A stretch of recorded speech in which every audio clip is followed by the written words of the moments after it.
Hi kids, today we are going to learn about different positions. Let's go. The ball is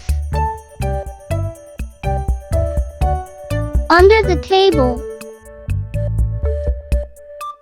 The book is on the table.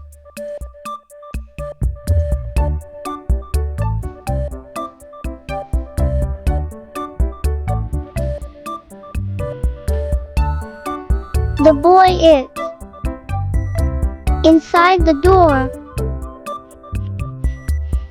The girl is outside the door.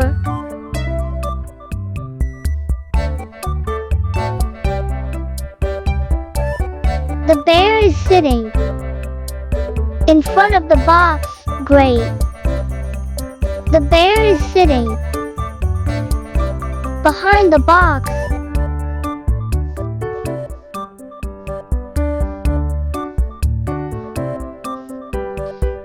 The bear is sitting between the box. Amazing.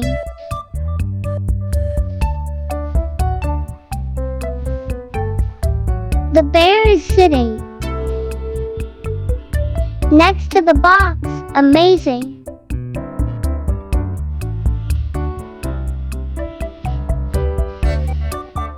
Thanks for watching the video. See you next time. Bye bye.